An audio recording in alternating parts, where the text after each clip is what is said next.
नमस्कार विद्यार्थी मित्रांनो, आपलं MPSC PIQ base 1 mark fix सिरीजमध्ये स्वागत आहे। आज आपण सायन्समधला नाही का पुढील टॉपिक घेऊ, जे आहे प्रकाश। यापूर्वी आपण ध्वनी, अणु, वनस्पती आणि प्राणी यावर आपण टॉपिक टाकलेले आहे। तर आज प्रकाशावर सुद्धा आयोगाचा हॉट टॉपिक आहे आणि त्यावर सुद्धा आज तुमचा 1 मार्क फिक्स नक्कीच होईल। तर चला पाहूया आपण प्रकाश। प्रकाश म्हणजे काय? लाईटवर येते ना आपल्याला प्रश्न, तर लक्षात घ्या, काही एक्झाम ओरिएंटेड माहिती आहे। तर प्रकाश जो असतो तो विद्युत चुंबकीय प्रारण आहे, हे लक्षात ठेवायचं। विद्युत चुंबकीय प्रारण म्हणजे काय?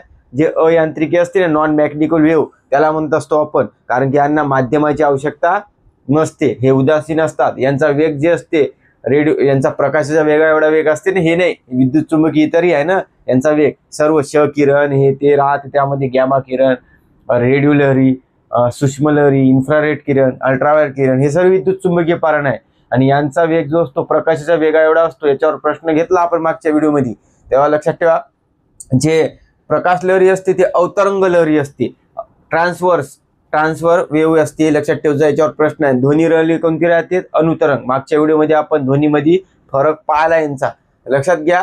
हे अवतरंग लहरी आहे, ते ध्वनी अनुतरंग लहरी आहे। अनुतरंग लहरी म्हणजे काय? यामध्ये जे वेव्ह असते ती मागे पुढे होत असते, कायच्यात? अनुतरंग मध्ये। आणि अवतरंग मध्ये काय असते?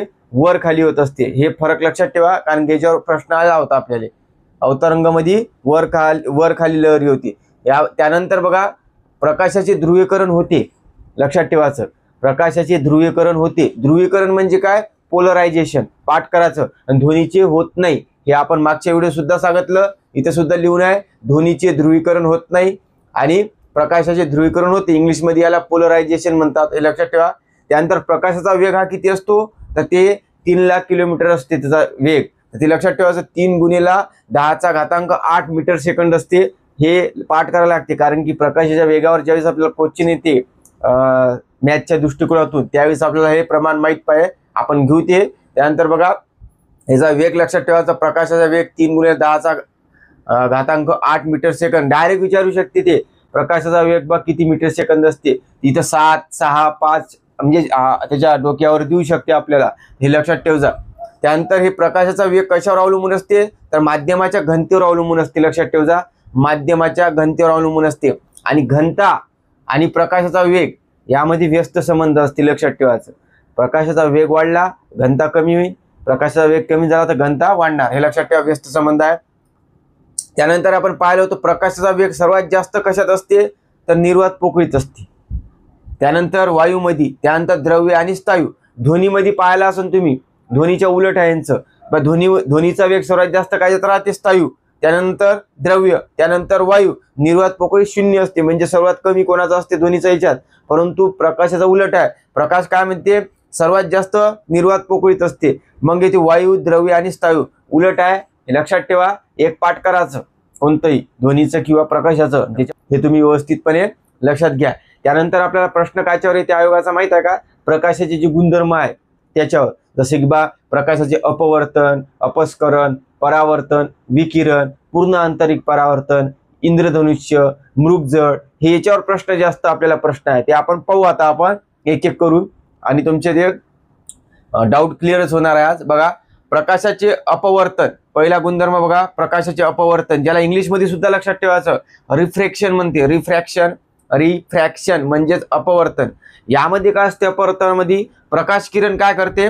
एका पारदर्शक माध्यमातून दुसऱ्या पारदर्शक माध्यमात जाताना मार्ग बदलते त्यांचा, म्हणजे एका माध्यमातून दुसऱ्या माध्यमात जाणार, तसं जर आलं तर लक्षात घ्यायचं अपवर्तन। एका माध्यमातून जर दुसऱ्या माध्यमात जात असताना जर प्रकाश किरण आपला मार्ग बदलत असेल, त्या व्याख्या म्हणजे अपवर्तन। याच्यावर प्रश्न आलेला आहे, एका माध्यमातून दुसऱ्या माध्यमात जाते त्याला अपवर्तन म्हणतात, हे विधान बरोबर आहे, व्याख्या लक्षात ठेवा। त्यानंतर जे असते, प्रकाशाचा वेग जो असतो वेगवेगळ्या माध्यमात नाही का वेगळा असतो। इथं माध्यम जर वेगळं असलं तर प्रकाशाचा वेग सुद्धा वेगळा राहील, हे सुद्धा लक्षात ठेवा। आणि हे त्याचं कारण आहे, याच्यावर प्रश्न आल्यावर घेऊ आपण, तुम्ही फक्त लक्षात ठेवा, वेगवेगळ्या माध्यमात प्रकाशाचा वेग हा वेगवेगळा असतो। त्यानंतर स्टेट बोर्ड मध्ये देऊन स्नेलचा नियम, याच्यावर प्रश्न आला नाही तर लक्षात ठेवा, स्नेलचा नियम प्रकाशाच्या अपवर्तनाशी संबंधित आहे। पहिला प्रश्न तुम्हाला देईन, अपवर्तन, अपस्करण, विकिरण, तर कन्फ्युजन होऊ शकते. तर स्नेलचा नियम आहे अपवर्तनाची पहिली गोष्ट. त्यानंतर यांचा कोणता नियम आहे बघा, आपाती कोन छेदात अपवर्तित कोन, यालाच काय म्हणतो आपण, स्नेलचा नियम. याला इंग्लिशमध्ये सीन 1 आणि छेदात सीन 2 असं म्हटलं जाते. प्रकाशाचा पहिल्या माध्यमाचा वेग छेदात दुसऱ्या माध्यमाचा वेग अपवर्तनाचा, हे असं मराठीत म्हटलं जाते. हे लक्षात ठेवा, स्नेलचा नियम अपवर्तनाशी संबंधित आहे. त्यानंतर आपल्याला नाही का अपवर्तनाचे जे उदाहरण असते त्याच्यावर प्रश्न आलेला आहे, तुम्हाला ते दाखवतो मी. डायरेक्ट यूज न करता विचारलेला आहे, परंतु आपल्याला विचारू शकते. तर लक्षात ठेव जा, अपवर्तनाचे उदाहरण आहे तारे लुकलुकणे. तारे लुकलुकते ना, तर ते याचंच कारण आहे. आणि स्टेट बोर्डमध्ये स्वाध्यायामध्ये दिलेलं आहे तारे लुकलुकते, तर त्याचे कारण काय. तर लक्षात ठेव जा, वायुमंडळातील वायूचा बदलता अपवर्तनांक, म्हणजे अपवर्तनांक संबंधीच आहे, परंतु तुम्हाला विचारी वायुमंडळातील वायूचा बदलता अपवर्तनांक, याच्यात अपवर्तनांक हा चेंज होते, म्हणून हे तारे लुकलुकते म्हणते. आणि ग्रह जे असते लुकलुकत नसते, कारण की त्याचा जे अपवर्तनांक असते ते चेंज होत नसते, स्थिर असते म्हणून. हे लक्षात ठेवा. याच्यावर प्रश्न विचारू शकते IMP करजा. कारण लिहिजा, वायुमंडळातील वायूचा बदलता अपवर्तनांक हे तारे लुकलुकण्याचं कारण आहे, लक्षात ठेवा. त्यानंतर सूर्योदय सूर्यास्त नंतरही सूर्य काही काळ क्षितिजावर दिसते आपल्याला, याचं कारण काय, प्रकाशाचं अपवर्तन. हे सुद्धा पाठ करा. त्यानंतर याच्यावर प्रश्न आला आपल्याला, ते घेऊ आपण. पाण्याच्या तळाशी असलेले नाणे वर उचलल्यासारखे आपल्याला भासते. आपण बघा नाणे टाका पाण्यामध्ये, आपल्याला ते असं वाटतं की वरच आहे का, त्याचं कारण काय, प्रकाशाचं अपवर्तन. त्यानंतर पाण्यात जर काठी मारली ते तिरपी दिसते आपल्याला, तिरपी, हे सुद्धा याचंच कारण आहे. 4 कारण पाठ करा. याच्यावर प्रश्न आला त्याच्यावरची बाकी गोष्टीवर आलेला आहे. त्यानंतर बघा एक राहिलं, प्रकाश किरण एका पारदर्शक माध्यमातून दुसऱ्या माध्यमात जाताना मार्ग बदलतो, परंतु यामध्ये नाही का एक चीज बदलत नाही. ते लक्षात ठेव जा, फक्त वारंवारतेत बदल होत नाही, फ्रिक्वेन्सीत बदल होत नाही. प्रश्न आल्यावर पाहू, लक्षात ठेव जा, याच्यावर प्रश्न आलेला आहे. त्याच्यानंतर बघा दुसरं पाहू आपण, पार्ट विकिरण. प्रकाशाचे विकिरण. विकिरणचा अर्थाचा इंग्लिशमध्ये स्कॅटरिंग. स्कॅटरिंग लक्षात ठेवायचा, इंग्लिशमध्ये कधी विकिरण यूज करीन, कधी स्कॅटरिंग यूज करीन. जेव्हा प्रकाशाचे किरण अतिशय लहान आकाराच्या कणावर, अतिशय लहान आकाराच्या कणावर पडतात, तेव्हा त्याचे परावर्तन होऊन प्रकाश सर्व दिशांनी काय करतो, पसरतो. लक्षात ठेव जा, जेव्हा प्रकाश किरण एखाद्या लहान कणावर पडत असते त्यावेळेस काय होते माहित आहे का, त्याचं परावर्तन होते. आणि परावर्तन झाल्यामुळे काय होते, तो प्रकाश सर्व दिशांनी नाही का पसरतो, असं म्हटलेलं आहे. व्याख्या जशा तशी पाठ करा. तुम्हाला प्रश्न आल्यावर प्रश्न येईलच, याच्यावर उदाहरणावर प्रश्न आहे त्यांच्या बरेच. त्यानंतर बघा आपण जे म्हणतो ना, उदाहरण मध्ये काय म्हणे, आकाश निळे दिसणे. का दिसते आकाश निळे, कारण की निळ्या रंगाचं विकिरण झालेलं आहे. जिथं तो प्रकाश जर जास्त प्रमाणात दिसत असेल तर त्याचं कारण असते प्रकाशाचं विकिरण. आकाश निळे दिसणे, समुद्र निळा दिसणे, हे निळ्या रंगाचं विकिरण आहे, हे लक्षात ठेवा. त्यानंतर दिवसात सर्वत्र प्रकाश असते, सर्वीकडे प्रकाश असते, कारण की प्रकाशाचं विकिरण झालेलं असते त्यामध्ये. तेव्हा म्हणून सूर्यदेव सूर्यास्त दरम्यान सूर्य क्षितिजावर तांबडा किंवा नारंगी दिसत असते. बघा सनसेट मध्ये आपण पाहत असतो, तर ते हेच कारण आहे, प्रकाशाचं विकिरण तांबडा दिसणे, कारण की यामध्ये त्या रंगाचं विकिरण झालेलं असते सर्वीकडं, म्हणून हे उदाहरण महत्वाचं. संधी प्रकाश लक्षात ठेवा. त्यानंतर कलिल द्रावणातील टिंडाल परिणामुळे, कलिल द्रावणातील टिंडाल परिणामुळे हे उदाहरण पाठ करा. प्रश्न येऊ शकते याच्यावर, इतकंच इम्पॉर्टंट आहे. यामध्ये काय होते, एक रंग नाही का सर्वीकडे दिसते, त्यालाच आपण विकिरण म्हणतो. हे व्याख्या जसा तशी पाठ करा. त्यानंतर बघा अपस्करण, याच्यावर बरेच प्रश्न आहे. शॉर्ट मध्ये सांगतो तुम्हाला काय लक्षात ठेवायचं. याला इंग्लिशमध्ये डिस्पर्जन म्हणते. हे शब्द सुद्धा माहित पाहिजे ना, आयोगाने डिस्पर्जन शब्द यूज केला होता, अपस्करण नाही कुठं कुठं, तर दोन्ही लक्षात ठेवा. अपस्करण म्हणजे डिस्पर्जन. यामध्ये काय होते, पदार्थ माध्यमात घटक रंगात पृथक्करण होते.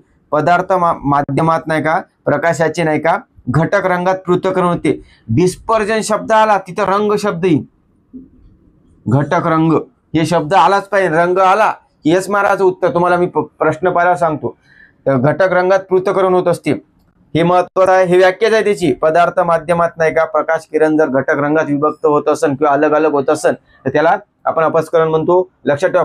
इथं बघा, इथे एका माध्यमातून जर दुसऱ्या माध्यमात गेला त्याला आपण अपवर्तन म्हणतो. जर एखाद्या कणावर जर प्रकाश पडला ते जर सर्व दिशांनी परावर्तन होत असेल त्याला विकिरण म्हणतो. आणि रंग जर उल्लेख आला घटक रंगात पृथक्करण होत आहे बा तर अपस्करण आहे. आणि हे प्रश्न आला नाही तर लक्षात ठेवायचं IMPS स्टेट बोर्ड मधला आहे. सर्वप्रथम सूर्यप्रकाशापासून वर्णपंक्ती मिळवण्यासाठी प्रिझमचा उपयोग कोणी केला? प्रिझमलाच काय म्हणतो आपण? काचेचा दोलन. लिहून दे जा, मराठीत काचेचा दोलन म्हणतो आपण याला, काचेचा दोलन. म्हणजे प्रश्न नाही आला पण महत्वाचा आहे, कारण की यांनी सर्वप्रथम म्हटलं ना वर्णपंक्ती मिळवण्यासाठी काचेचा दोलनचा वापर, प्रिझमचा वापर केला. कोण होय? Sir Isaac Newton. लक्षात ठेवा, हे प्रश्न विचारू शकते यावर्षी, लक्षात घ्या. त्यानंतर बघा या अपस्करामधला दुसरा पॉईंट महत्वाचा आहे. जेव्हा पांढरा प्रकाश जो असतो प्रिझमवर पडते तर ते किती रंगात वेगळा होतो? तर 7 रंगात वेगळा होतो. याच्यावर प्रश्न आला नाही, म्हणजे 7 रंगावर होते. याच्यावर बरेच प्रश्न आहे तर ते पाहूच आपण. जेव्हा पांढरा प्रकाश प्रिझमवर पडते ते 7 रंगात वेगळा होते, ज्याला आपण इंद्रधनुष्य म्हणत असतो. तेच पाहू आपण नंतर. त्यानंतर बघा आपल्याला जे प्रश्न इथं आहे की बा हे जे 7 कलर असते ना याच्यावर आहे, तर याची ट्रिक्स आहे काही लक्षात ठेवा. Roy, GB, IV. तर यामध्ये आपल्याला 3 प्रकारचे प्रश्न विचारते. एक तरंग लांबीनुसार, वारंवारतेनुसार, विचलन कोण आणि किती कोणता कलर वळतो, हे 3 शब्द आहे. आणि तरंग लांबीनुसार जर आपण फक्त लक्षात ठेवला आणि त्याच्या उलट हे शब्द लक्षात ठेवायचे. वारंवारता विचारला, विचलन कोण किंवा किती वळतो हे, तर हे सर्व याच्या उलट राहील. तर लक्षात कसं ठेवायचं बघा, हे ट्रिक्स आहे. Roy, GB, IV. Roy, GB, IV. रॉयची GB, IV कसं तरी लक्षात ठेवा. रॉय तर नाव असते ना कोणाचं. GB म्हणजे आपण गिगाबाईट म्हणतो, आपल्या मोबाईल मध्ये असते GB, MB. आणि IV लक्षात ठेवा कसं तरी. तर लक्षात ठेवा आरचा अर्थ काय होते? रेड कलर होते. O म्हणजे ऑरेंज, Y म्हणजे येलो, G म्हणजे ग्रीन, B म्हणजे ब्ल्यू, I म्हणजे इंडिगो, ज्याला मराठीत पारवा म्हणतो आपण, इंग्लिश मध्ये इंडिगो. व्हायोलेट, व्हायोलेट म्हणजे जांभळा कलर. हे तुम्ही लिहून घ्या. फक्त तुम्ही मराठीत असेल तर मराठी सुद्धा तुम्ही लिहू शकता, परंतु मी इंग्लिश मध्ये सांगितलेलं आहे, लक्षात घ्या. Roy, GB, IV. जर तुम्हाला प्रश्न असा विचारला की तरंग लांबीनुसार सर्वात जास्त तरंग लांबी कोणत्या कलरची आहे, लक्षात घ्यायचं रॉय. सर्वात कमी आहे जांभळ्या कलरची. बरोबर आहे. म्हणजे मग हे क्रम राहीन असा. तुम्हाला विचारीन सर्वात जास्त नुसार क्रम लावा तरंग लांबीचा, तर असा येईल. आणि जर तुम्हाला विचारलं तुम्हाला उलट की बा सर्वात जास्त वारंवारता कोणत्या रंगाची आहे, तर वारंवारतेनुसार उलट राहील. तर सर्वात जास्त वारंवारता जांभळ्याची राहील आणि सर्वात कमी कोणाची राहील? रॉयची, म्हणजे आरची राहील, म्हणजे रेड कलरची. हे लक्षात ठेवा. विचलन कोण जर विचारला सर्वात जास्त कोणाचा, तर जांभळ्याचाच आहे. सर्वात जास्त वळतो कोण, तर जांभळ्याचा आहे. म्हणजे हे 3 गोष्टी उलट आहे. फक्त एकच गोष्ट लक्षात ठेवायची. आणि हे तरंग लांबी जे रेड कलर आहे ना, ल म्हणतो ना आपण, ल, तर तरंग लांबी सुद्धा ल आहे. तर ल वरून लाल पहिली येणार बा, असं लक्षात ठेवायचं. मग बाकी तुम्हाला ते लक्षात राहील. हे इम्पॉर्टंट आहे, याच्यावर प्रश्न पुन्हा येईल, लक्षात घ्या. त्यानंतर बघा याच्यावर प्रश्न आलेला आहे आणि राज्यसेवेला जवळपास 5 ते 6 क्वेश्चन आलेले आहे. याच्यावर ऑलरेडी पहिले आलेले आहे. आणि आपल्याला आत्ताच विचारलं, स्टेट बोर्ड मधलीच लाईन विचारली आणि ऑलरेडी PIQ तुम्हाला दाखवतो मी. माणूस डोळ्याने पाहू शकतो तो प्रकाश कोणता आहे? म्हणजे प्रकाश आपण जे पाहू शकतो ना, ते किती रेंज मधला पाहू शकते बा माणूस, त्याला आपण व्हिजिबल लाईट म्हणतो. ते आहे 400 ते 700 नॅनोमीटर. लक्षात ठेवायचं, 400 ते 700 नॅनोमीटर. नॅनोमीटर मध्ये विचारलं तर 400 ते 700 द्यायचं. जर मायक्रोमीटर मध्ये जर विचारलं तुम्हाला, त्याचं उत्तर आहे 0.4 ते 0.7 मायक्रोमीटर. याच्यावर प्रश्न राज्यसेवेला आलेला आहे मायक्रोमीटरवर, नॅनोमीटर बिन आलेला आहे. तर लक्षात ठेवायचं 0.4 ते 0.7 मायक्रोमीटर. एकच इथं 4 7 तर कॉमनच आहे ना, मायक्रोमीटर फक्त लक्षात ठेवायचं. जर कन्फ्युजन केलं त्यांनी 0.04 0.07 तर कन्फ्युजन होईल. एक स्थानीच येते, म्हणजे दशांश चिन्ह लक्षात ठेवा. प्रश्नाला दाखवतो तुम्हाला मी, राज्यसेवेचे सुद्धा प्रश्न लावलेले आहे. याच्यावर प्रश्न आहे स्टेट बोर्डचा आहे. हे आत्ता चालतं आपल्याला 25ले प्रश्न. त्यानंतर बघा प्रकाशाचे परावर्तन, ही एक 4थी संकल्पना आहे, प्रकाशाचे परावर्तन. तर एखाद्या पृष्ठभागावर प्रकाश किरणे जर पडल्यास तर दिशा बदलतो व त्याच्या माध्यमात परत फिरतात. इथं काय शब्द येईल माहिती आहे का? दिशा बदलत असते आणि परत फिरतात, त्यालाच काय म्हणतो? परावर्तन. परावर्तन म्हणजे याच्यावर जर एखाद्या कणावर पडलं तर पुन्हा ते मागे येणार आहे, म्हणून परत फिरते, त्याला म्हणतो आपण. हे लक्षात ठेवायचं. यांची कीवर्ड बघायची. एखाद्या पृष्ठभागावर जर प्रकाश किरण पडल्यास दिशा बदलते आणि परत फिरत असन, त्याला म्हणतो परावर्तन. विकिरण मध्ये काय असते माहिती आहे का? याच्यात बघा अतिशय लहान कणावर तर पडते तेव्हा त्याचे परावर्तन, प्रकाश सर्व दिशांनी काय होतो? पसरतो. फरक लक्षात घ्या दोघांचं. इथं परत फिरते हे कीवर्ड आहे. इथं काय सर्व दिशांना परावर्तन होत असते, हे लक्षात ठेवा. अशा पद्धतीने नाही का, अशा पद्धतीने आपण प्रकाशाचे नाही का जे गुणधर्म आहे हे पाहिलेले आहे. काही राहिलेले आहे आपण घेऊ त्याच्यानंतर. तर यावरची आता आपण PIQ पाहू की नेमकं बा कशा पद्धतीने आपण ते सोडू शकतो आणि काय अप्रोच असला पाहिजे आणि किती क्वेश्चन रिपीट असतात आणि कशा प्रकारे आपण ते हँडलिंग केली पाहिजे त्याची हे तुम्हाला समजणार आहे. चला तर आता आपण नाही का पुन्हा चला तर आता आपण PIQ पाहू. पहिला क्वेश्चन बघा तुमच्या स्क्रीनवर आहे.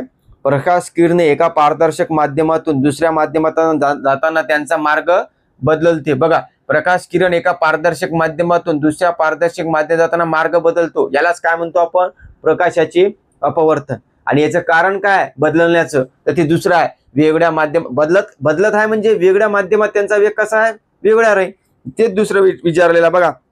वेगळ्या माध्यमात प्रकाशाचा वेगवेगळा असतो म्हणून असत्य असून त्याचे योग्य स्पष्टीकरण काय ब, हे विधान बरोबर आहे. कारण की जर हे मार्ग कोण बदलत आहे मग वेगळ्या माध्यमात, कारण की त्याचा वेग जो असतो वेगळ्या माध्यमात वेगळा असतो. माध्यम म्हणजे बघा हेच निर्वात पोकळी, वायू, द्रव्यवायू, स्थायू यांचा वेग निर्वात पोकळी सर्वात जास्त आहे का नाही. माध्यम बदललं समजा, आता जर तुम्ही माध्यम चेंज करा, वायूमध्ये काय होईल, कमी राहील. मग पुन्हा माध्यम चेंज केलं, द्रव्यामध्ये काय होईल, कमी राहील. त्यानंतर स्थायू याच्यात सर्वात कमी राहील. म्हणजे माध्यम चेंज होत आहे म्हणजे प्रकाशाचा वेग सुद्धा चेंज होत आहे. म्हणून हेच आहे प्रकाशाचे अपवर्तन. म्हणून याचं उदाहरण राहील, याचे उत्तर राहील दोन्ही बरोबर.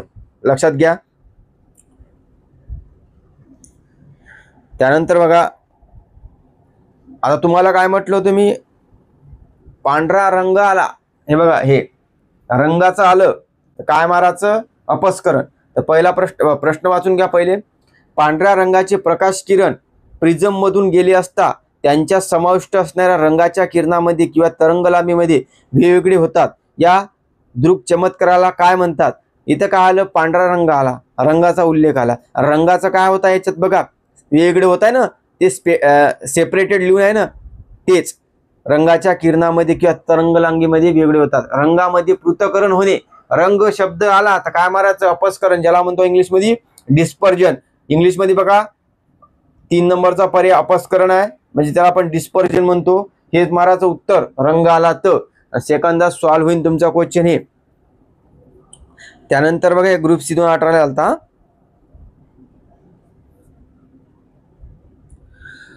त्यानंतर बघा क्लर्क मेन 2023 ला आलेला आहे. दृश्यमान वर्णपटात रिकामी जागा रंगाच्या प्रकाशाची तरंग लांबी जास्त असते. आता बघा हेच म्हटलं, तरंग लांबीनुसार क्रम बघा.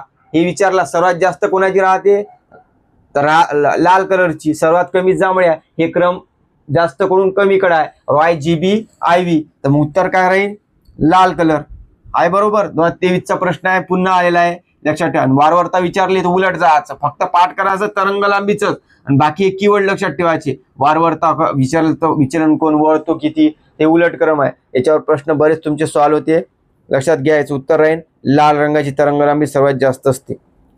त्यानंतर बघा पुन्हा आला आपल्याला अपस्करणावर. खालीलपैकी कोणत्या प्रक्रियेमुळे पांढऱ्या प्रकाशाचे त्याच्या घटक रंगात विभाजन होते जेव्हा ते लोलकातून बाहेर पडते. लोलक म्हणजे काय, प्रिझम मधून बाहेर पडते. पांढऱ्या प्रकाशाचा रंग आला बघा, घटक रंगात विभाजन आला शब्द कीवर्ड, तर लक्षात ठेवायचं प्रकाशाचं म्हणजे अपस्करण. आणि इंग्लिशमध्ये यांनी डिस्पर्जन यूज केलेलं आहे. मराठीत बघा इंग्लिशमध्ये डिस्पर्जन, मराठीत यूज केलेलं नाही यांनी. म्हणून विधान तुम्ही हे आलता 22 मध्ये, तर लक्षात ठेवा डिस्पर्जनच म्हणतो आपण. आत्ताच पाहिला आपण प्रश्न, त्याचं उत्तर आहे डिस्पर्जन. त्यानंतर बघा प्रकाश जेव्हा एका माध्यमातून दुसऱ्या माध्यमात प्रवेश करतो तर त्याला काय म्हणत असतो आपण, एका माध्यम दुसऱ्या प्रकाशाचे अपवर्तन म्हणत असतो. आणि काय म्हणते त्यांनी पुढं, तेव्हा खालीलपैकी प्रकाशाच्या कोणत्या गुणधर्मात बदल होत नाही. तर आपण काय म्हटलं होतं, एका माध्यमातून दुसऱ्या माध्यमात जात असताना प्रकाशात एका गोष्टीत बदल होत नाही, ती आहे वारंवारतेत बदल होत नाही, म्हणजे फ्रिक्वेन्सीत. म्हणून आयोगाने विचारलं कशात बदल होत नाही, तर वारंवारते. चालता क्लर्क मेन 2021 पुन्हा दिसू शकते आपल्याला कंबाईन मध्ये, लक्षात घ्या. त्यानंतर बघा या उदाहरणावर प्रश्न आहे.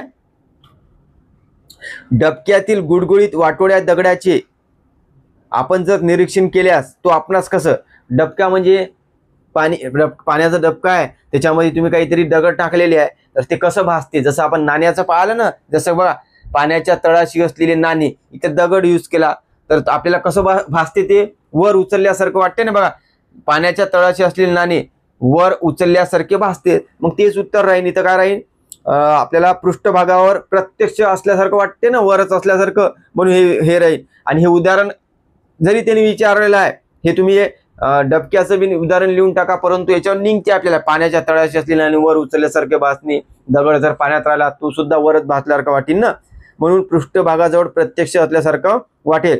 आणि याचं हे एक्झाम्पल कोणाचे आहे, प्रकाशाचे अपवर्तनाचे. हे तुम्हाला आता उदाहरण देईन आणि कशात येईन असं विचारीन, अपवर्तन, अपस्करण, विकिरण. तर आपण तयार राहायचं की बा हे अपवर्तनाचं उदाहरण आहे. हे आलता राज्यसेवा प्री 2016ला. त्यानंतर बघा, लाल रंगाचा विचलन कोन सर्वाधिक असतो म्हणते. बघा हे विचलन कोन दिले ना, हे 3 गोष्टी, वारंवारता, विचलन कोन, वळतो. सर्वात जास्त विचलन कोणाचा आहे, उलट क्रम आहे, जांभळ्याचा आहे. त्यांनी काय म्हटलं, लाल रंगाचा. विधान काय राहील, चूक राहील. त्यानंतर जांभळ्या रंगाचा प्रकाशाची तरंग लांबी सर्वाधिक असते. हे तरंग लांबी सर्वात जास्त कोणाची आहे, लाल कलरची. मग विधान चूक राहील. एकमेकाला त्यांनी काय केलं, क्रॉस केलं. तर लक्षात ठेवायचं, तरंग लांबीनुसार क्रम पाठ करायचा आणि बाकी उलट टाकायचा. 1-2 वेळा पाहिलं तर तुम्हाला येईन. याचं दोन्ही चुकीचं आहे. हे आलता STI 2014ला. असं आणखी प्रश्न येईल याच्यावर. हा बघा, आता पुन्हा हे अपवर्तन व्याख्या आली. बघा, एका माध्यमातून दुसऱ्या माध्यमाकडे प्रकाशाचे वक्रकिरण जात असताना त्याला काय म्हणतो आपण, एका माध्यमातून दुसऱ्या माध्यमात आलं तर त्याला काय म्हणतो आपण, अपवर्तन. त्याचं उत्तर आहे अपवर्तन. पर्यायामध्ये हेच नाव राहील तुमच्या, परावर्तन, अपस्करण.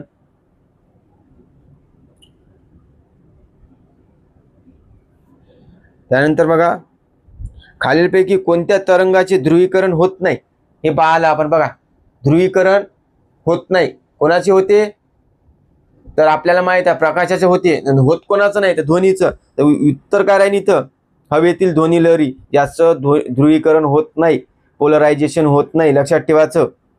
हे मागच्या ध्वनीमध्ये सुद्धा घेतलं आहे, इथं सुद्धा घेतलेला आहे. आणखी एक प्रश्न आहे बघा, इथं ध्वनीवर विचारलं, इथं प्रकाशावर विचारलं. बघा, कोणत्या घटनेद्वारे प्रकाशाच्या अवतरंग स्वरूपाची पुष्टी केली जाते. अवतरंग स्वरूपाची पुष्टी, प्रकाश आहे. प्रकाश काय आहे, मग ध्रुवीकरण आहे. एक लक्षात ठेव जा, पोलरायझेशन इंग्लिशमध्ये ध्रुवीकरण म्हणजे काय माहित आहे का, ध्रुवीकरण म्हणजे काय, अनुतरंग लहरी आणि अवतरंग लहरी जे असते यामध्ये जे फरक केला जाते ना, ते ध्रुवीकरणमुळे केला जाते. हे व्याख्या आहे त्याची वाली, की म्हणून आपण म्हणतो ध्वनी अनुतरंग लहरी आहे, हे अवतरंग आहे. हे कशावरून ठरते, या ध्रुवीकरणावरून. म्हणून आपण म्हणतो ध्वनीचे ध्रुवीकरण होत नाही, प्रकाशाचे होते. हे फरक लक्षात ठेवा. पुन्हा रिपीटिंग, हे क्लर्कमॅन 2019चा होता आहे. कोणता, हे मी आता सांगितलेला. आणि त्याच्या पूर्वीचा जो होता ते फॉरेस्ट प्री 2013चा होता. बघा, 13चा प्रश्न 19 लिहायला 6 वर्ष जुना. आणि आपण म्हणतो 4-5 वर्षाचे प्रश्न केले चालणारच नाही आपल्याला. जर आपल्याला जर पास व्हायचं असेल व्यवस्थितपणे, म्हणजे आपल्याला जर योग्यपणे अभ्यास करायचा असेल, आपल्याला जेवढे आजपर्यंत विचारलेले आहे ते झालेच पाहिजे. ते किती असो PIQ, कारण की काही PIQ वर आपल्याला होल्ड पाहिजे, बाकी तर तेच क्वेश्चन रिपीट होते तर लवकर होणार ना सॉल्व. आणि असं नाही करायचं. एक लक्षात घ्या, आपल्याला जर आपण जर 100 पेपर सेट पाहत असेल तर आपल्याला सांगायचं की बा स्वतःला, बा आपण 10-15 जरी पेपर सेट व्यवस्थित केले तर ते 100 पेपर सेट केल्यासारखेच असते. फक्त बाकीचे प्रश्न आपण काय करू शकतो, फास्ट रिडिंगच होणार आहे ना, रिपीट क्वेश्चन आला तर आपण स्किपच मारणार आहे. तर फक्त एवढंच लक्षात ठेवायचं, मेनूला सांगायचं की बा 15 पेपर सेट चांगले करायचे आपल्याला आणि डिटेलमध्ये, जेणेकरून बाकीचे जे क्वेश्चन राहील ते आपण स्किप करीन किंवा आपल्याला येईल. असं नाही लक्षात ठेवायचं की 100 पेपर सेट करणं बाकी आहे, मग मानसिकता तशी येते, मग करत नाही आपण. म्हणून लक्षात ठेवायचं कमीच हाय बा बाकी, त्यानुसार अभ्यास करायचा. त्यानंतर बघा, आपल्याला प्रश्न आलेला आहे, विद्युत चुंबकीय वर्णपटामध्ये दृश्य प्रकाशाच्या तरंग लांबीची व्याप्ती किती असते. स्टेट बोर्डचा प्रश्न आहे, राज्यसेवेला 5 वेळा रिपीट आहे क्वेश्चन, मी तुम्हाला दाखवतो, मेन्सला आलेला आहे बघा. तर याचं उत्तर काय राहील, 400 नॅनोमीटर ते 700 नॅनोमीटर. स्टेट बोर्ड मध्ये आहे, प्रकाशा टॉपिक पुस्तक आहे 10वीचं. लक्षात घ्या, 400 ते 700 नॅनोमीटर. काही वाचू नका तुम्ही, आता मी स्टेट बोर्डच सांगत आहे सोबतच. लक्षात घ्या, याचं उत्तर आहे 400 ते 700 नॅनोमीटर. आणि मायक्रोमीटर बिन आलेला आहे राज्यसेवेला 0.4 ते 0.7 मायक्रोमीटर मध्ये आहे. आणि 1 नॅनोमीटर लिहून घ्यायचा. 1 नॅनोमीटर म्हणजे 10⁻⁻9. 10⁻⁻9 म्हणतो, +9 नाही, त्याला म्हणतो नॅनोमीटर. याच्यावर प्रश्न आलेला आहे. नॅनोमीटर म्हणजे काय, 10⁻⁻9 स्टेट बोर्ड मधली लाईन आहे आणि आयोगाने पूर्वी 2-3 वेळा विचारली आहे. तुम्ही लिहा. हे आलता आपल्याला राज्यसेवा कंबाईंड 2025 चा आहे. आता तुम्हाला विचारलेला आहे बघा, मी दाखवतो. आणि एक लिहून घे जा तुम्ही, मी लिहिलं नाही इथं. प्रकाश जो असतो ना लघु लांबीचा असते आणि वारंवारता कशी असते त्याची, उच्च असते. लक्षात घ्या, प्रकाश उच्च, याची लांबी लहान असते आणि वारंवारता कशी असते, जास्त असते, म्हणजे उच्च असते. हे प्रश्न आलता 2012 ला राज्यसेवेला. जसं हे आपण करत नाही. पृथ्वीपासून निघणारे जे लहरी असते ते दीर्घ स्वरूपाचे असते आणि सूर्यापासून निघणारे काय असते, लहान असते. हे आपण पाहिलेलं आहे, राज्यसेवेमध्ये असते बरेच प्रश्न. परंतु प्रश्न दिसला म्हणून मी तुम्हाला सांगतो. लक्षात घ्या, याचं उत्तर राहील जे मी प्रश्न स्क्रीनवर लावतो बघा. प्रकाशामध्ये दृश्य असतात लघु लांबीच्या व उच्च वारंवारता लहरी. उत्तर राहील पहिलं सेंटेन्स, तुम्ही ते नोट डाऊन करजा. पुन्हा जर रिपीट आलं तर आपल्याला, आणि जर पृथ्वीचं विचारलं ना तर लक्षात ठेवायचं दीर्घ लांबीच्या राहील आणि वारंवारता कमी राहील. याच्यात कसा संबंध आहे, व्यस्त संबंध आहे. लक्षात ठेवायचा.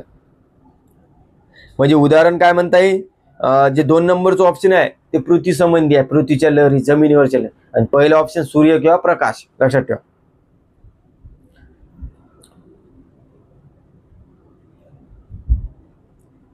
त्यानंतर बघा, राज्यसेवा 2015 ला विचारलेला दृश्यमान रेडिओ लहरीची. दृश्यमान रेडिओ लहरी म्हणजे काय, इंग्लिशमध्ये व्हिजिबल लाईट म्हणतो. दृश्यमान म्हणजे दिसते.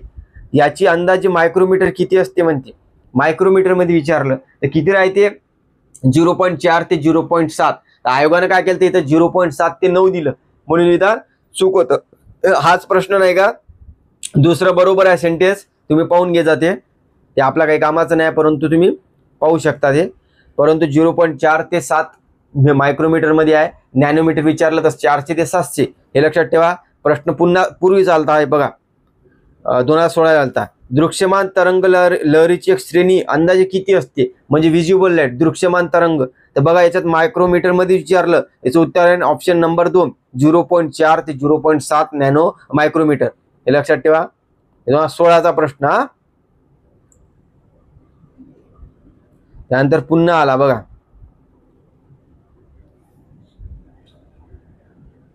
2017 ला राज्यसेवा मेन्सला विद्युत चुंबकीय वर्णक्रमाचे दृश्यमान तरंग लांबी क्षेत्र किती आहे, म्हणजे दृश्यमान म्हणजे दिसू शकते. त्याचं उत्तर काय राहील, 0.4 ते 0.7 मायक्रोमीटर. आलं का, आपल्याला नॅनोमीटर विचारला आयोगानं.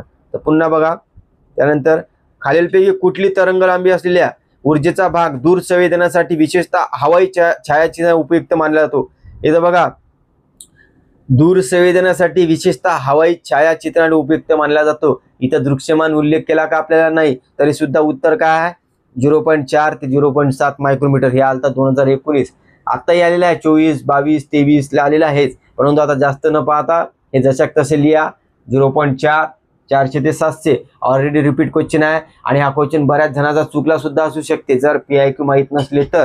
स्टेट बोर्ड मधली तर लाईन तर आहेच, लक्षात घे जा. अशा प्रकारे नाही का आपण या भागावरचे प्रश्न पाहिलेले आहे. आता पाहू पुढील भाग. चला तर आता आपण नाही का प्रकाशामधला नाही का दुसरा टॉपिक पाहूया, ज्याच्यावर प्रश्न आलेले आहे. तर चला तर बघा, आपल्याला नाही का नेक्स्ट टॉपिक आहे पूर्ण आंतरिक परावर्तन. जे आता आपण अपस्करण, अपवर्तन, त्यानंतर विकिरीकरण हे जे पाहिलं, त्याच्यात आणखी एक भाग आहे पूर्ण आंतरिक परावर्तन. इंग्लिशमध्ये लक्षात ठेवायचं टोटल इंटरनल रिफ्लेक्शन. ह्याच्यावर प्रश्न आलेले आहे आपल्याला, त्याच्या उदाहरणावर आलेली आहे. लगेच लक्षात घ्या.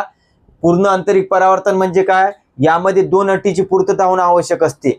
एक म्हणजे काय, प्रकाश किरण जे असते ते घन माध्यमातून, म्हणजे घन म्हणजे स्थायू माध्यमातून विरल माध्यमात गेले पाहिजे.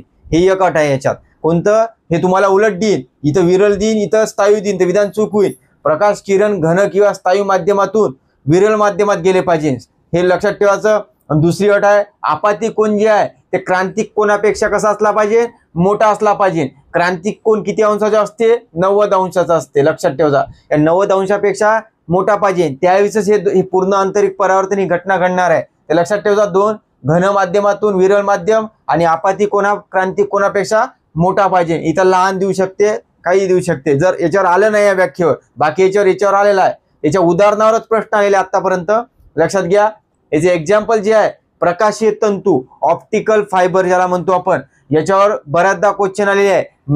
मला एकच क्वेश्चन दिसला, परंतु मी मेन्सला सुद्धा नाही काय ग्रुप सी मेन्स जे आहे ना त्यांना आलेला आहे. मला वाटते जवळपास 2-1 वेळा आलेला आहे. तर हे लक्षात ठेवायचं. प्रकाशीय तंतू ज्याला आपण इंग्लिशमध्ये सुद्धा लक्षात ठेवायचं ऑप्टिकल फायबर म्हटलं जाते. याला प्रकाशीय तंतू, ऑप्टिकल फायबर लक्षात ठेवा. दुसरा आहे हिऱ्यांची चमकणे, याच्यावर प्रश्न आलेला नाही आहे. त्यानंतर मृगजळ, याच्यावर प्रश्न आलेला आहे. तर लक्षात ठेवा मृगजळ ज्याला आपण मिराज म्हणतो इंग्लिशमध्ये, हे सुद्धा लक्षात ठेवा. हे मृगजळ जे असते ना याच्यावर थोडा प्रश्न आणखी एक्सप्लेन करून आलेला आहे. बघा मृगजळ जे असते मिराज हे पूर्ण आंतरिक परावर्तनाचं उदाहरण आहे. परंतु हे बघा याच्यात 2 अटी असते. एक पूर्ण आंतरिक परावर्तन झाली पाहिजे आणि वातावरणाच्या नाही का वरच्या दिशेने काय झालं पाहिजे, अपवर्तन झालं पाहिजे. त्याला आपण वक्रीकरण म्हणतो. लक्षात ठेवा वातावरणाच्या वरच्या दिशेने वक्रीकरण किंवा अपवर्तन होत असते आणि पूर्ण आंतरिक परावर्तन, हे 2 अटी लिहायच्या. आणि हे कधी घडत असते बघा, अति उष्णतेमुळे घडते. हे उष्णतेमुळे घडत असते मिराज, घडून आलेल्या प्रकाशाच्या अपवर्तनामुळे. हे लक्षात ठेवा. अति उष्णता थंडमुळे होत नाहीये, उष्णतेमुळे तयार होते आणि प्रकाशाच्या अपवर्तनामुळे. हे तिन्ही गोष्टी तुम्ही मृगजळ लिहिताना लिहून घ्या. याच्यावर प्रश्न आलेले आहे, मी तुम्हाला दाखवतो. त्यानंतर याचं 4थं उदाहरण आहे दुर्बीण, दूरदर्शन, सूक्ष्मदर्शक, एंडोस्कोपी, स्पेक्ट्रोस्कोप या उपकरणाचा उपयोग. SSC ची एक्झाम झालेली आहे ना CGL ची, त्यामध्ये नाही का त्यांनी विचारलेलं आहे एंडोस्कोपी, स्पेक्ट्रोस्कोप या उपकरणात वापर होतो असा कोणता, म्हणजे कोणत्या याच्यावर होतो. ते पूर्ण आंतरिक परावर्तनाचं उदाहरण आहे. हे आलं आहे. हे लक्षात ठेवा. आपल्याला आलेलं नाही, फक्त प्रकाशीय तंतूवरच प्रश्न आलेला आतापर्यंत. त्यानंतर काचेचा तडा गेलेला भाग चमकणे. जर काचेचे जर तुकडे झाले असन तर ते जर चमकत असन तर ते येते. हिरा चमकणे, काच चमकणे, मृगजळ. त्यानंतर हे दूरदर्शन, एंडोस्कोपी, स्पेक्ट्रोस्कोप यामध्ये उपयोग होते याचा. हे लक्षात ठेवा, इम्पॉर्टंट आहे. त्यानंतर प्रश्न येते आपल्याला इंद्रधनुष्य. पहा आपण पाहू इंद्रधनुष्य ज्याला म्हणतो रेनबो इंग्लिशमध्ये. याच्यावर कसं क्वेश्चन आहे बघा. ही एक नैसर्गिक घटना असते. आपण पाहत असतो आकाशामध्ये ज्यावेळेस पाऊस पडल्यानंतर ही घटना घडत असते, त्यावेळेस इंद्रधनुष्य येत असते असे 7 रंग. तर त्यावेळेस ही घटना आहे. मग नैसर्गिक घटना आहे ना, आहे. हे 3 घटनांना एकत्रित परिणाम आहे 3 घटनांचा. ते घटना कोणती आहे यावर प्रश्न आलेला आहे आपल्याला. प्रकाशाचे अपवर्तन, त्यानंतर प्रकाशाचे अपस्करण आणि अंतर्गत परावर्तन. शब्द महत्वाचे आहे. प्रकाशाचे अपवर्तन, अंतर्गत परावर्तन आणि प्रकाशाचे अपस्करण या 3 गोष्टीचा परिणाम आहे. हे असा सिक्वेन्स लक्षात ठेवा. पहिले काय होत असते, प्रकाशाचं अपवर्तन होते, मग अपस्करण, मग अंतर्गत परावर्तन आणि शेवटी पुन्हा काय होते माहित आहे का, अपवर्तन होत असते. म्हणजे पहिला घटक पुन्हा येते चौथा. म्हणून आपण 3 घटना, याच्यात बाह्य परावर्तनाचा उल्लेख नाही, याच्यावर प्रश्न आलेला आहे. आणि हे स्टेट बोर्डच्या स्वाध्यायामध्ये दिलेलं आहे की कारण सांगावा. हे 3ही घटना दिलेली आहे आणि आयोगाने हे 3च घटना केल्या आणि 4था पर्याय त्यांनीच तयार केला, बाह्य परावर्तन अंतर्गतच्या जागी. तर लक्षात घ्या. त्यानंतर हे पाऊस पडल्यानंतर दिसत असते आणि पाण्याच्या अगदी लहान थेंब यामध्ये काय करत असते, प्रिझमचं काम करत असते. पाण्याचा लहान थेंब, या लहान थेंबामधूनच काय होत असते, प्रकाश किरण जाते. आणि प्रकाश किरण जात असताना सर्वप्रथम प्रकाशाचे अपवर्तन होते, क्रम लक्षात ठेवा. त्यानंतर अपवर्तन, त्याच्यानंतर अपस्करण होते, त्यानंतर अंतर्गत परावर्तन होते आणि शेवटी पुन्हा प्रकाशाचं अपवर्तन होते. असा हे क्रम आहे. फक्त हे लक्षात ठेवा, इम्पॉर्टंट आहे. त्यानंतर बघा आपल्याला काही इम्पॉर्टंट माहिती सांगतो ज्याच्यावर प्रश्न काही याच्यावर आलेला आहे, काही याच्यावर येऊ शकते. बराच लक्षात घ्या. प्रकाशाच्या वेगाचे मापन सर्वप्रथम कोणी केले, तर रोमर यांनी केले. लक्षात ठेवा. प्रकाशाच्या वेगाचं मापन सर्वप्रथम कोणी केलं, रोमर. हे SSC ला आलेलं आहे, आपल्याला आलेलं नाही. प्रकाशाचा वेग किती असतो, 3 × 10⁸ असतो. 3 लाख किलोमीटरचा जवळपास असते याचा वेग. त्यानंतर प्रकाश हे विद्युत चुंबकीय प्रारण आहे असं कोणी म्हटलं होतं, मागच्या ध्वनीमध्ये सांगितलेलं आहे तुम्हाला. विद्युत चुंबकीय प्रारण कोणती आहे, याला नॉट मेकॅनिकल वेव्ह म्हणतो, अयांत्रिक तरंग. हे मॅक्सवेलने सांगितलं. लक्षात ठेवा, इम्पॉर्टंट आहे. याच्यावर प्रश्न आलेला नाही, विचारू शकते. एकदा पुन्हा सांगतो तुम्हाला, विद्युत चुंबकीय प्रारण कोणकोणते आहे, ज्याला आपण अयांत्रिक तरंग म्हणतो. जसं ध्वनी यांत्रिक तरंग आहे ना, अयांत्रिक तरंग लक्षात ठेवा. तर क्ष किरण, रेडिओ लहरी, दूरदर्शन लहरी, सूर्य लहरी, प्रकाश लहरी, त्यानंतर येते गॅमा किरण, इन्फ्रारेड किरण, अल्ट्राव्हायोलेट किरण, हे सर्व काय माहित आहे का, अयांत्रिक तरंग आहे आणि विद्युत चुंबकीय लहरी आहे. हे लक्षात ठेवा. यांत्रिक तरंग म्हणजे काय, ज्याला माध्यमाची आवश्यकता असते, आणि अयांत्रिक तरंग ज्याला आपण विद्युत चुंबकीय लहरी म्हणतो, याला माध्यमाची आवश्यकता नसते. एवढा फरक लक्षात घ्या, मागच्या वेळेस सांगितलेला आहे. त्यानंतर काही सिद्धांत आहे, याच्यावर प्रश्न विचारू शकते. पार्टिकल थेरी ऑफ लाईट, लक्षात ठेवायचं, पार्टिकल थेरी ऑफ लाईट, प्रकाशाचा नाही का पार्टिकल संबंधी सिद्धांत कोणी मांडला, हे आपण हे इथं लिहिलेलं आहे बघा. कण, पार्टिकल म्हणजे कण, कण थेरी सिद्धांत न्यूटननं मांडला. लक्षात ठेवा. यांचे पुस्तक आहे, ऑप्टिक्स ग्रंथ आहे, ऑप्टिक्स, लक्षात ठेवा. न्यूटनचा ऑप्टिक्स ग्रंथ आहे, हे लक्षात ठेवा. त्यानंतर वेव्ह थेरी ऑफ लाईट कोणी मांडली, हे पर्यायामध्ये आहे. आपल्याला मेनच्या जेव्हा प्रश्न विचारला ते विचारू शकते. वेव्ह थेरी ऑफ लाईट कोणी मांडली, हायगेन्सनं, लक्षात ठेवा. त्यानंतर इंटरफरन्स ऑफ लाईटचा सिद्धांत कोणी मांडला, थॉमस यंग. हे कीवर्ड लक्षात ठेवायचं, interference of the light, Thomas Young. Wave theory of light, Huygens, आणि particle theory of lights, Newton's. हे इतकं लक्षात ठेवा. त्यानंतर विद्युत चुंबकत्व सिद्धांत, हे विद्युत चुंबकीय लहरीचा शोध लावला नाही मॅक्सवेलनं, लक्षात ठेवायचा. हे सिद्धांत मॅक्सवेलनं लिहिला, हे दोन्ही एकत्र करजा. त्यानंतर बघा कण सिद्धांत, हे कण म्हणजे पार्टिकल असते. मी पुन्हा लिहिलं, म्हणजे याला म्हणतो कॉर्पुस्क्लेस सिद्धांत कोणी मांडला, तर न्यूटननं मांडला. त्यानंतर प्रकाशाचा क्वांटम सिद्धांतवर पर्यायामध्ये विचारला सुद्धा आहे. क्वांटम सिद्धांत मॅक्स प्लँक यांनी मांडला, लक्षात ठेवा. क्वांटम सिद्धांत मॅक्स प्लँक. त्यानंतर प्रश्न येते आपल्याला रमन परिणाम, लक्षात ठेवा. याला आपण रमन इफेक्ट असे म्हणतो. रमन परिणाम हे जे आहे 28 जानेवारी जे आहे, याला आपण विज्ञान दिन साजरा करतो असतो 1987 पासून. कारण की यांना केमिकलमध्ये नाही का रसायनशास्त्रात नोबेल मिळालेला 1930 ला, आणि 1987 पासून हा दिवस साजरा केला जातो. यांचं काम कशा संबंधी होतं, प्रकाशाचे विकिरण, ज्याला आपण लाईट ऑफ स्कॅटरिंग म्हणतो, या संबंधी आहे प्रश्न आलता, मी तुम्हाला दाखवतो. त्यानंतर बघा रमन परिणाम जे असते, फोटॉनच्या रेणूशी होणाऱ्या अप्रत्यक्ष संगतास म्हणतात, अप्रत्यक्ष संगतास. हे जसं तसं पाठ करा, PIQ आहे. फोटॉनच्या रेणूशी होणाऱ्या अप्रत्यक्ष संगतास काय म्हणतो आपण, तर रमन परिणाम म्हणतो, आणि प्रकाशाच्या विकिरण संबंधी आहे, एवढं लक्षात ठेवा. त्यानंतर येते फोटॉन म्हणजे काय. फोटॉन म्हणजे काय, प्रकाशाचा जे सूक्ष्म घटक असते ना, लहानात लहान कण, त्याला म्हणतो आपण फोटॉन, लक्षात ठेवायचं. प्रकाशाच्या लहानात लहान कणांना काय म्हणतो आपण, फोटॉन म्हणत असतो. हे आणखी लक्षात ठेवा.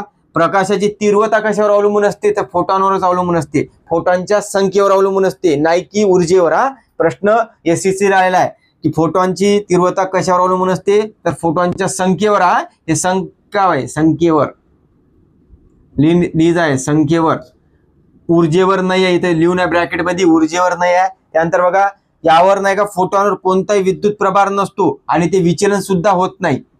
हे लक्षात ठेवायच्यात, नसतोच आहे, विद्युत प्रभार नसतो, विचलित होत नाही. त्यानंतर लक्षात ठेवा, चंद्राचा प्रकाश पृथ्वीवर पोहोचण्यास किती वेळ लागत असते आपल्याला, 1.28 सेकंद लागत असते. 1.28 सेकंद पाठ करा. आणि सूर्यप्रकाश जर म्हटलं तर 8 मिनिट 20 सेकंद, जवळपास 500 सेकंद लागते. 8 मिनिट 20 सेकंद, साइन 8 48 480 ते 20, 500 सेकंद लागत असते सूर्यप्रकाश पृथ्वीवर यायला. आणि त्यानंतर पहा, सूर्यप्रकाश जे आहे पृथ्वीवर येण्यास किती मिनिटं लागत असते आपल्याला, 8 मिनिट 20 सेकंद. हे लक्षात ठेवा, इम्पॉर्टंट आहे, म्हणजे जवळपास 500 सेकंद, हे लक्षात ठेवा. आणि आपल्याला नाही का या प्रकाशावर नाही का 2-3 गणित विचारले होते पूर्वी, आता नाही विचारले, सोपेच आहे. हे लक्षात घे जा. निरपेक्ष अपवर्तनांकाचं सूत्र काय बघा, प्रकाशाचा निर्वातातील वेग, निर्वात म्हणजे हवेतील वेग, हा हवेतील वेग, निर्वातातील वेग एकच आहे. याला आब्लिक मध्ये लिहिजा. प्रकाशाचा हवेतील वेग, निर्वातातील वेग, छेदात प्रकाशाचा माध्यमातील वेग, माध्यम कोणतं असेल त्यामध्ये ते खाली लिहायचं, बस एवढाच आहे. याला आपण म्हणतो निरपेक्ष अपवर्तनांक. निर्वातातील वेग, हवेतील वेग किती असत असते, तर 3 × 10⁸ जे प्रकाशाचा वेग असते ना, त्यालाच म्हणतो आपण. हा त्यानंतर बघा एक सापेक्ष अपवर्तनांक आहे. तर सापेक्ष अपवर्तनांक म्हणजे काय, याचा फॉर्म्युला आहे पहिल्या माध्यमातील प्रकाशाचा वेग छेदात दुसऱ्या माध्यमातील प्रकाशाचा वेग. याच्यावर प्रश्न आहे, तुम्हाला दाखवतो, त्यावेळेस तुम्हाला ते समजणार आहे. चला तर आता आपण नाही का याच्यावरची PIQ पाहू. चला तर पहिला प्रश्न बघा. जर प्रकाश पहिल्या माध्यमातून 2 × 10⁻8 मीटर सेकंद वर्गाने जाताना दुसऱ्या माध्यमात 1.25 × 10⁸8 मीटर सेकंद -1 होत असेल तर दुसऱ्या माध्यमाचा पहिल्या माध्यम संदर्भातील अपवर्तनांक काढा. बघा हे सूत्र.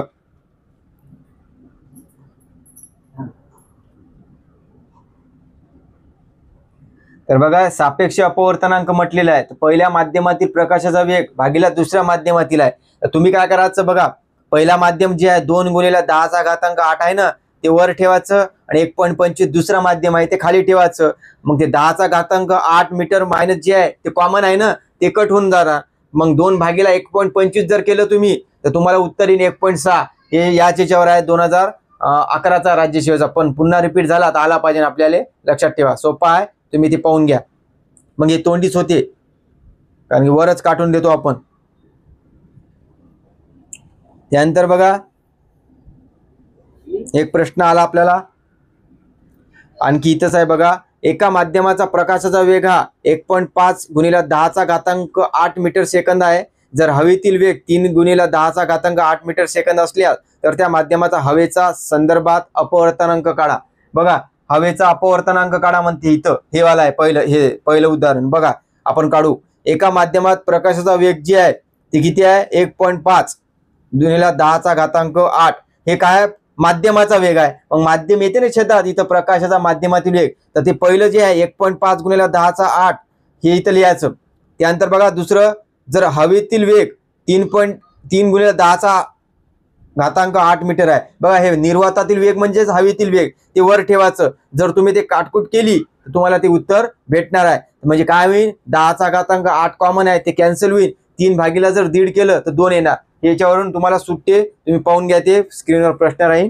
सोपा आहे आणि क्लर्क 2017 आलेला आहे. पुन्हा आला तर आपल्याला मग पेन बिन उचलायची गरज नसते याच्यात. त्यानंतर बघा आपल्याला विचारलेलं आहे प्रकाशीय तंतू ज्याला इंग्लिशमध्ये ऑप्टिकल फायबर असे म्हणतात राज्यसेवा 2019चा कोणत्या तत्वावर आधारित आहे. तर आपण बघा डायरेक्ट उत्तराकडे जाऊ. एकाच तत्वावर राहील ना ते. एवढे तत्व एकमेकात आहे का हे नाही आहे ना. म्हणून नाही का अ ब कडे बाकीचे पर्याय कट्टे क ड पैकी मारायला पाहिजे. आणि ती क सेंटेन्स बघा प्रकाशाचं पूर्ण आंतरिक परावर्तन आहे का. प्रकाशाचं पूर्ण आंतरिक परावर्तन प्रकाशीय तंतू बाकीचे लक्षात ठेवा. आणि हे क्वेश्चन नाही का 2-3 वर्षानंतर आता म्हणजे 23-24 ला सुद्धा आलेला आहे हे. मला वाटतं मेन्सली आहे. तर तुम्ही हे पाहून घे जा. ग्रुप सी मेनच्या हाय वाटते मला असं वाटत आहे. तर लक्षात घ्या. नाही तर ही माहिती तुम्ही लिहून घ्या. इम्पॉर्टंट आहे. बाकीचे उदाहरण सुद्धा लक्षात ठेवा. रिपीट आहे बरेच.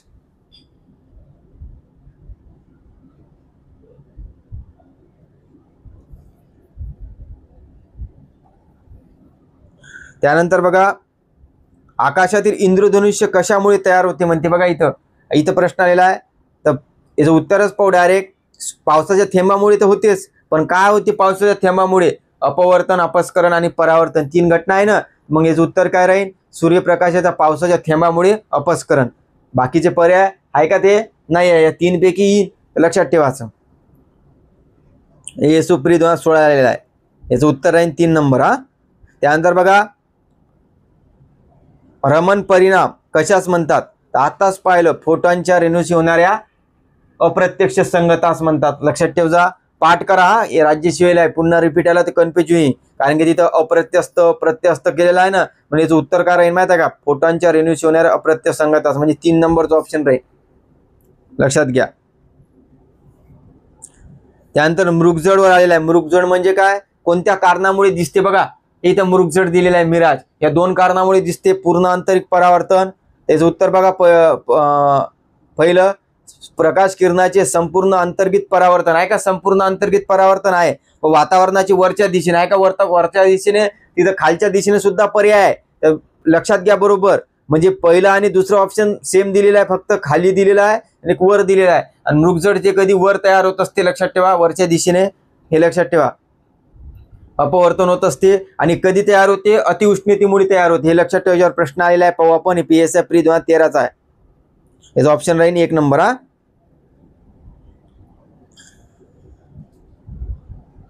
त्यानंतर बघा प्रकाशाचे अस्तित्व ज्या सूक्ष्म कणामुळे तयार होते त्यांना काय म्हणतो?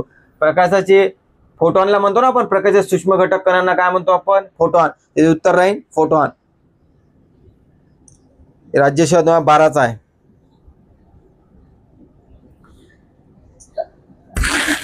त्यानंतर बघा आपल्याला एक्झाम्पलवर पुन्हा आलेला आहे की सी हा प्रकाशातील हवेतील वेग असून दीड हा काचेचा हवा सापेक्ष अपवर्तनांक असल्यास प्रकाशाचा काचेमधील वेग किती? तर बघा याच्यावर प्रश्न आलेला. सी हा प्रकाशाचा हवेतील वेग आहे. हे बघा हे निरपेक्ष अपवर्तनांक, हवेतील वेग, निर्वातातील वेग आहे ना इथं. तर इथं लिहायचं काय माहिती आहे का? सी. या प्रकाशाचा हवेतील जागा सी लिहायचं आणि दीड हा काचेचा हवा सापेक्ष अपवर्तनांक दिला. इथं अपवर्तनांक दिला आणि काढा काय म्हणते माहिती आहे का? प्रकाशाचा काचेतील वेग म्हणजे माध्यमातील वेग, म्हणजे काचेतील वेग म्हणता म्हणजे माध्यम चेंज झाल्याचं का लिहिलं इथं हे विचारलं. मग आपण काय करायचं? आपल्या गणितानुसार काढायचं. आता तुम्ही सांगा, हे जर काढायचं असेल हे इथं घ्यायचं आणि हे छेदातलं अंशातलं छेदात घ्यायचं, म्हणजे इथं काय येईल? हे सी जसाच राहील, सी भागीला 1.5. हे तुम्ही किंमत टाका, तुम्हाला ते सोडवता येईल. त्याचं उत्तर राहील सी छेद 1.5. हा इथं थोडी जर गफलत केली तुम्ही तर चुकू शकता. बाकी दीड सी बी नाही, बरेच पर्याय सी सुद्धा आहे, लक्षात ठेवा. याचं उत्तर येईल सी छेद दीड. या सूत्रात टाका, तुमचं निघून जाईल.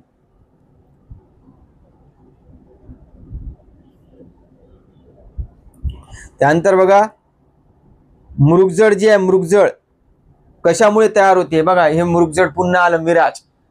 हे उदाहरण लक्षात ठेवा. हे अतिउष्णतेमुळे जमिनीची उष्णता व प्रकाशाचे अपवर्तन म्हणते. बघा अतिउष्णता आहे प्रकाशाचं अपवर्तनामुळे होते, लक्षात ठेवा. हे पहिला ऑप्शन उत्तर राहील. हे आलता राज्यसेवा 2011. त्यानंतर एक लक्षात ठेव जा, मी लिहिले नाही. चंद्र क्षितिजावर असताना मोठा दिसतो म्हणते, कारण दृष्टीभ्रम. याचं उत्तर लिहायचं दृष्टीभ्रम. चंद्र क्षितिजावर असताना मोठा दिसतो याचा कारण आहे दृष्टीभ्रम. यामध्ये बघा प्रकाशाचे विकिरण, वातावरणीय अपवर्तन, प्रकाशाचे अपस्करण यूज केलेला आहे. तर इथं लक्षात ठेवायचं मोठा दिसण्याचं कारण आहे आपला दृष्टीभ्रम असते ते, म्हणून असते का तसं क्षितिजावर मोठा दिसत नसते ते आपला भ्रम आहे म्हणून. त्यानंतर बघा 2 क्वेश्चन राहिले.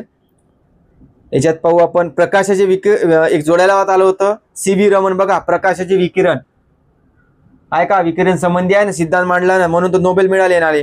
तर सी.व्ही. रमनचे प्रकाशाचं विकिरण. बाकीचे पर्याय जे आहे आपण पाहू, जर तरी लावायचे झाले तर बघा ओहम जे आहे ते विद्युत रोधासंबंधी आहे, रोध. हॅन्स ओरस्टेड जे आहे विद्युत चुंबकीयतेची निर्मिती, विद्युत धारेमुळे चुंबकीयता निर्माण होते. मायकल फॅरेडे जे आहे विद्युत मोटर संबंधी आहे. हे तुम्ही लावून घ्या, आपण घेऊच नंतर हे प्रश्न प्रकरण घेतल्यावर. त्यानंतर बघा लास्ट क्वेश्चन आहे आपल्याला आलेला, इंद्रधनुष्यावर होता. पावसाळ्यात आकाशात दिसणारे सुंदर सप्तरंगी इंद्रधनुष्य खालीलपैकी कोणत्या नैसर्गिक घटनांचा परिणाम आहे? आपण आता पाहिलेला आहे की इंद्रधनुष्य कोणाचा परिणाम आहे.